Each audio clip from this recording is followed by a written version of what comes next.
O livro de Mirdá, capítulo 33. Acerca da noite, a cantora incomparável.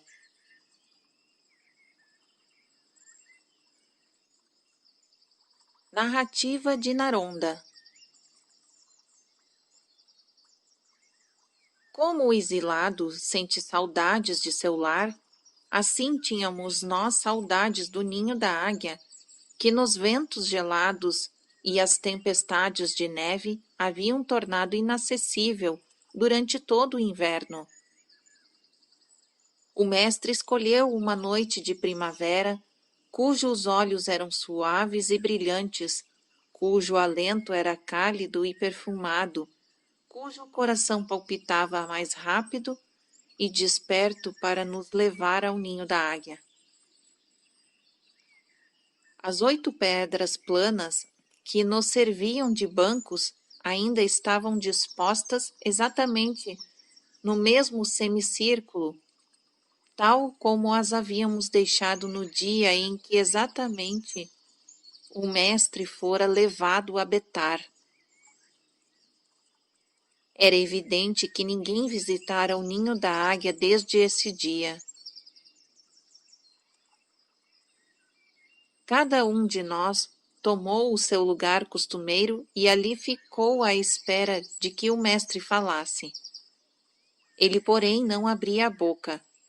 Até mesmo a lua cheia, que nos mirava para desejar-nos boas-vindas, parecia presa aos lábios do mestre. As cachoeiras da montanha, despenhando-se de pedra em pedra, enchiam a noite com as suas turbulentas melodias.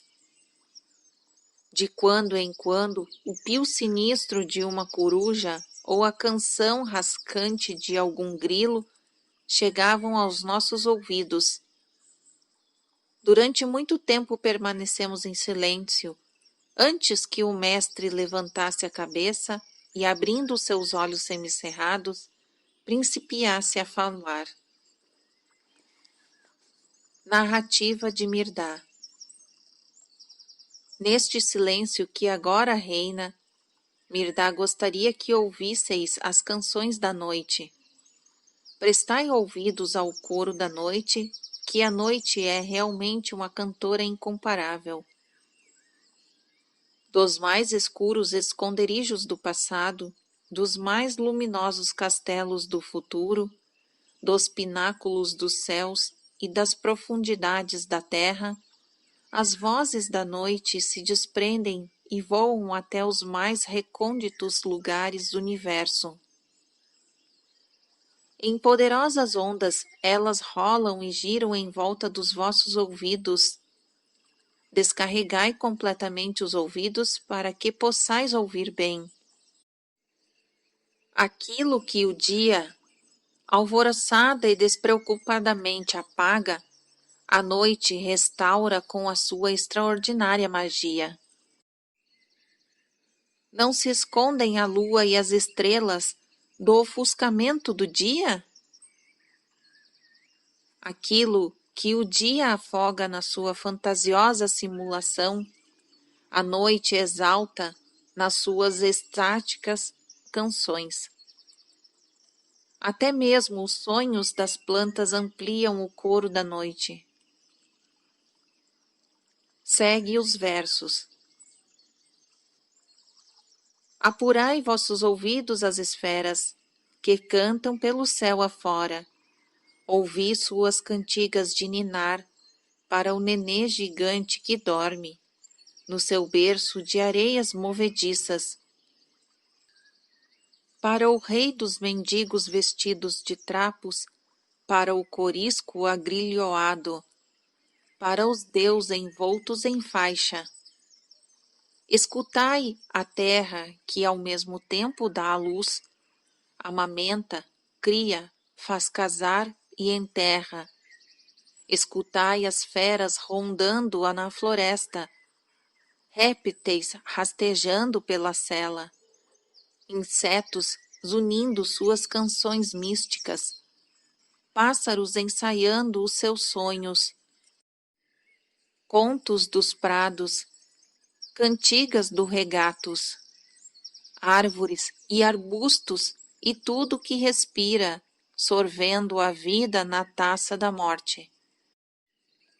Do alto da montanha e do vale, do deserto e do mar, do ar e debaixo da relva, lança-se um desafio ao Deus velado pelo tempo. Escutai as mães do mundo, como choram, como se lamentam, e os pais do mundo, como gemem, como se afligem. Escutai como seus filhos correm para o canhão e do canhão, censurando Deus e amaldiçoando o destino, fingindo amor e respirando ódio, bebendo devoção e suando medo, semeando sorrisos e colhendo lágrimas, estimulando com o seu sangue vermelho a fúria do dilúvio que se prepara. Escutai como os seus estômagos encolhem e as suas pálpebras inchadas piscam, e os seus dedos mirrados vão às apalpadelas buscando a carcaça da esperança, e seus corações se distendem e rebentam, de monte em monte e de pilha em pilha. Escutai os motores satânicos zumbir e as grandes cidades ruir, as poderosas cidadelas dobrarem os sinos de seus próprios funerais, e os monumentos do passado cair nos atoleiros de lama. Escutai as orações do justo, soando alegremente em sintonia com os gritos de luxúria, e os balbuciar sem arte da criança, em rapsódia com o perverso tagarelar. O sorriso envergonhado da donzela, gorjeando com a astúcia da prostituta, o êxtase do valente, cantarolar as maquinações do velhaco. Mirdá continua o seu falar. Em todas as tendas e choças de todas as tribos e clãs, as trombetas noturnas executam o hino de guerra do homem. Mas, à noite, a feiticeira funde as canções. Os desafios, os hinos de guerra e tudo mais, em canção demasiado sutil para ser ouvido. Canção tão grandiosa, tão infinita no compasso, de tão profundo tom, tão melodioso coro, que até o coro e a sinfonia dos anjos, em comparação, não passam de ruído e murmúrio. Essa é a canção de triunfo do homem liberto. As montanhas cochilando no regaço da noite, os desertos reminiscentes com suas dunas, os vales sonâmbulos, as estrelas errantes, os habitantes nas cidades dos mortos, a santa triunidade e a vontade total saúdam e aclamam o homem liberto. Felizes são aqueles que ouvem e compreendem.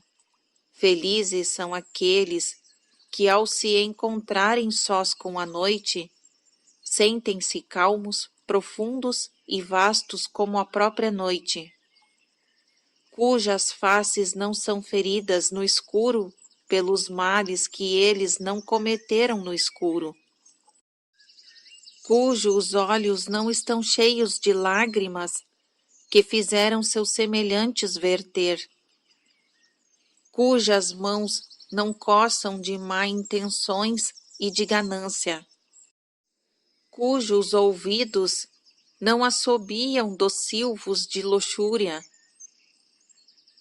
cujo pensar não é mordido pelos seus pensamentos, cujos corações não são moradas de todas as preocupações que surgem ininterruptamente de todos os cantos do tempo, cujos receios não cavam túneis em seus cérebros, que podem dizer corajosamente à noite: revela-nos o dia, e dizer ao dia: revela-nos a noite.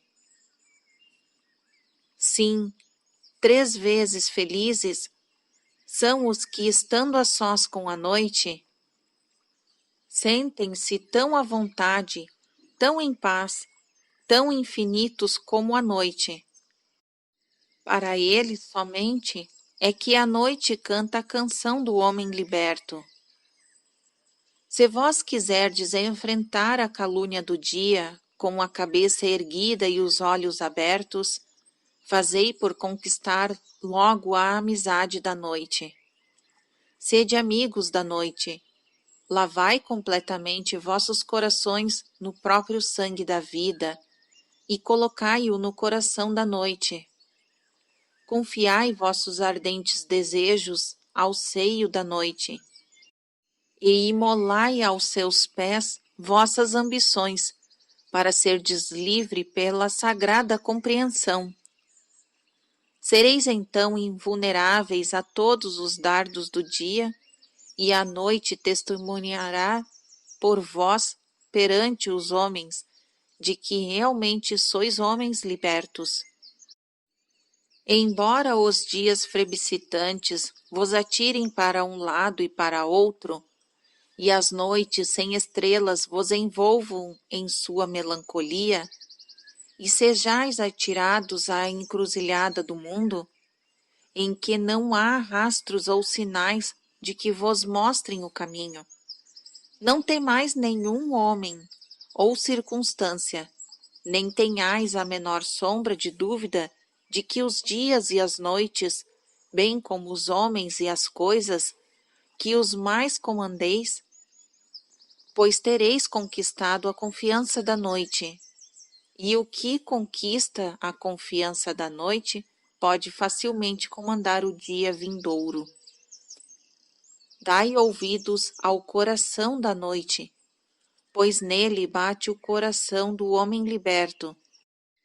Se eu tivesse lágrimas, eu ofereceria esta noite a todas as estrelas que cintilam e a todo o grãozinho de pó, a todo o regato marulhante e a toda a cigarra cantora, a toda a violeta que irradia no ar a sua alma olorosa, a todo o vento que sopra, a toda a montanha e a todo o vale, a toda a árvore e a toda a folha de capim, a toda a paz e a toda a beleza desta noite.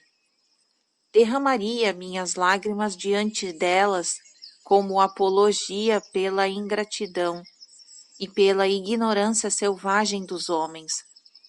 Os homens escravos do nefasto vintém estão ocupados no serviço de seu senhor, excessivamente ocupados para que possam dar atenção a qualquer voz ou vontade que não seja a sua própria voz e a sua própria vontade. E pavoroso é o negócio do Senhor dos homens. É transformar o mundo em um matadouro em que eles são os magarefes e o gado a ser abatido. E assim, embebedados pelo sangue, os homens matam os homens na ilusão de que o que mata herda a parte dos que são mortos, em todas as riquezas da terra e da munificência dos céus. Infelizes ingênuos, desde quando um lobo se torna cordeiro por ter matado outro lobo? Desde quando a serpente se torna pomba por ter esmagado e devorado outras serpentes? Desde quando um homem, por matar outro homem, só herda as suas alegrias, sem herdar também as suas tristezas? Desde quando um ouvido, furando outros ouvidos, se torna mais afinado para com as harmonias da vida? Ou um olho se torna mais sensível às emanações da beleza, enfurando outros olhos? Haverá um homem ou grupo de homens que possa exaurir as bênçãos de uma só hora, seja de pão e vinho ou de luz e paz? A terra não dá à luz mais entes do que pode alimentar.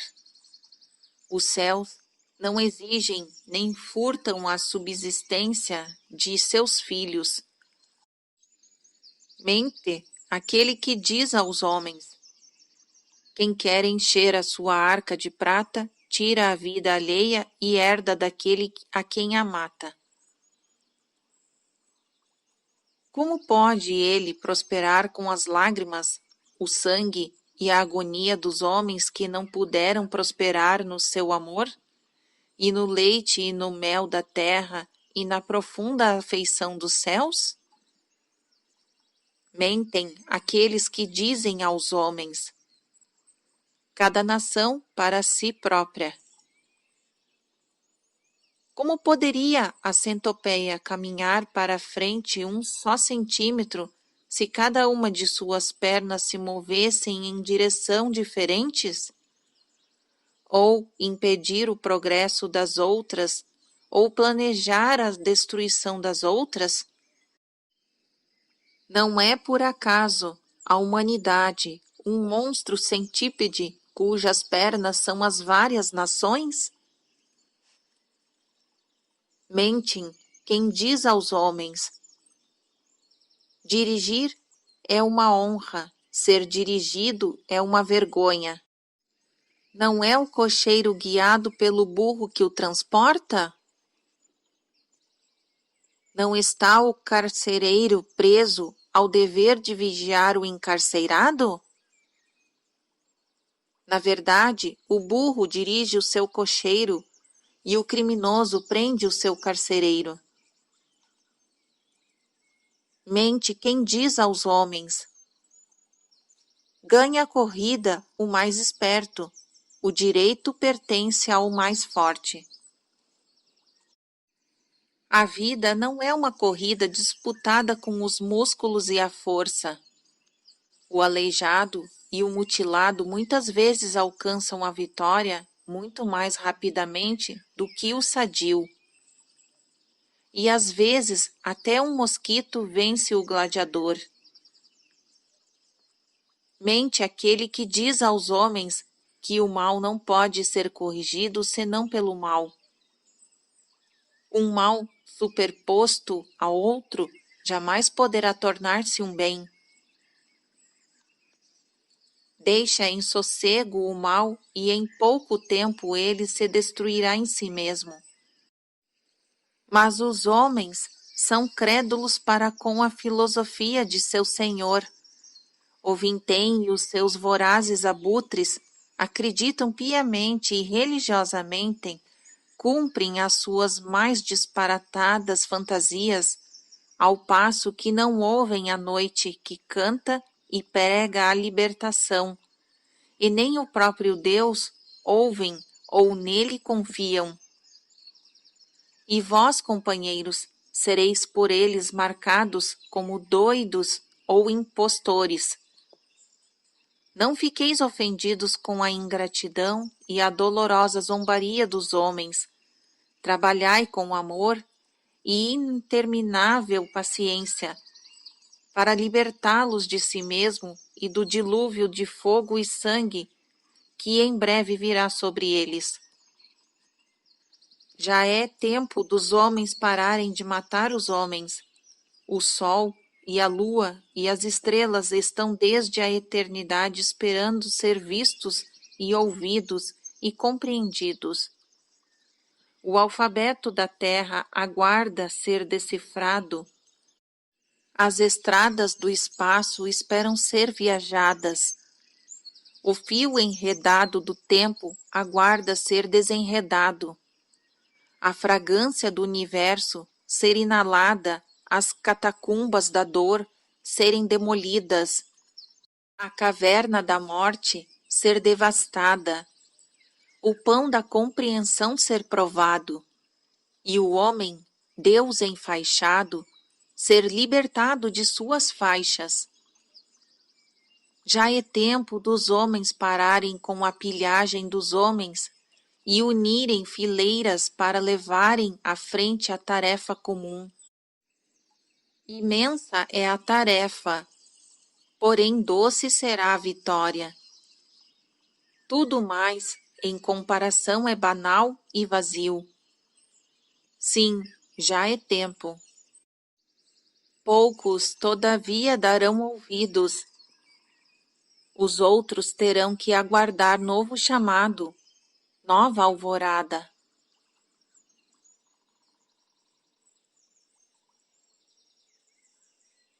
Fim do capítulo 33.